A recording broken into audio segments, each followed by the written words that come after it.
పహల్గామ్ దాడి తర్వాత భారత్ చాలా దారుణంగా ప్రవర్తిస్తుంది పాకిస్తాన్ పట్ల. అది అంత దారుణంగా ప్రవర్తించాల్సిన అవసరం ఉంది కాబట్టి అలా ప్రవర్తిస్తుంది. దేశం అంతా అనకూడదు మళ్ళీ మనం. కొంతమంది మూర్ఖులు, మేధావుల ముసుగులో ఉన్న మూర్ఖులు మనకు సపోర్ట్ చేయట్లేదు. పాకిస్తాన్ మీద ప్రేమ కురిపించేస్తున్నారు. ఆ ఎదవల పక్కన పెడితే మిగతా వాళ్ళందరూ చాలా వరకు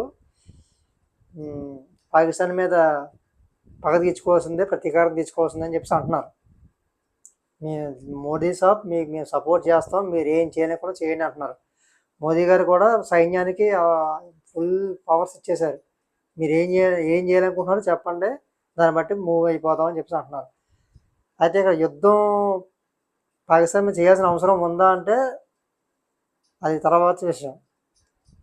సర్జికల్ స్ట్రైక్స్ లాంటిది చెయ్యాలి అని చెప్పేసి అంటున్నారు. కానీ మోదీ గారు దానికంటే పెద్ద స్ట్రైక్ వేసేసారు, ఫైనాన్షియల్ స్ట్రైక్. మొత్తానికి పాకిస్తాన్కి అయితే దెబ్బ గుడారు ఎత్తేసుకుంటుంది పరిస్థితి. అయితే ఇలాంటి పరిస్థితుల్లో ఎవరైనా సరే సపోర్ట్ చేయాలి. ఫస్ట్ దేశం, తర్వాత ఇంకేదైనా సరే, కులమైనా, మతమైనా, ప్రాంతమైనా, భాష అయినా, ఇంకేదైనా సరే దేశానికి ఎవరైనా సరే సపోర్ట్ చేయాల్సిందే. అసలు సైనికులుగా ఫస్ట్ సైనికుడు ఈ సింగిల్ అంటారు. అలాంటిది సిక్ కమ్యూనిటీకి చెందిన ఒక మనిషి అంటాడో, పెద్ద మనిషి, భారత్ యుద్ధానికి దిగితే మీరు వెళ్ళకండి అని చెప్పేసి కామెంట్లు చేస్తున్నారు. ఎవరంటే ఇప్పుడు ఖలిస్తాన్ అనుకూల వేర్పాటు వ్యాధి గుర్పత్వాంత్ సింగ్ పన్ను ఈ గూట్లే కూడా ఒక వీడియో రిలీజ్ చేశాడు. భారత సైన్యంలో ఉన్న సిక్కు మతస్థులను ఉద్దేశించి ఆ వీడియో రిలీజ్ చేశాడు అనమాట. అంటే ఎవరైతే సిక్కులు ఉన్నారో వాళ్ళు ఉద్దేశించి ఒక వీడియో రిలీజ్ చేశాడు. ఏమంటాడంటే, ఒకవేళ పాకిస్తాన్తో కనుక భారత్ యుద్ధానికి దిగితే కనుక మీరెవరూ కూడా వెళ్ళకండి, సిక్కు మతస్థులు ఎవరూ కూడా యుద్ధంలో పాల్గొనకండి అని చెప్పేసి ఒక వీడియో రిలీజ్ చేశాడు. ఎవడో ఈ లమిడీ కొడుకు, ఖలిస్తానీ అనుకూల వేర్పాటువాది గుర్పత్వాంత్ సింగ్ పన్నుగాడు.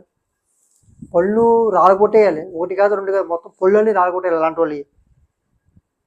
యుద్ధానికి రంగం సిద్ధమైతే భారత ప్రధానిగా ఉన్న నరేంద్ర మోదీకి మీరు నువ్వు చెప్పాలి అని చెప్పేసి వివాదాస్పద వ్యాఖ్యలు చేశాడు. ఇంక ఈ ఆడు ఇప్పుడు ఇలాంటి నా కొడుకులు కులం పేరు చెప్పి హిందువులు ఐక్యత లేకుండా చేస్తారు. ఇలా బతుకులు అంతే, కులం పేరు చెప్పి హిందువులు ఐక్యత లేకుండా చేస్తారు, మతం పేరు చెప్పి దేశాన్ని ముక్కలు చేస్తారు.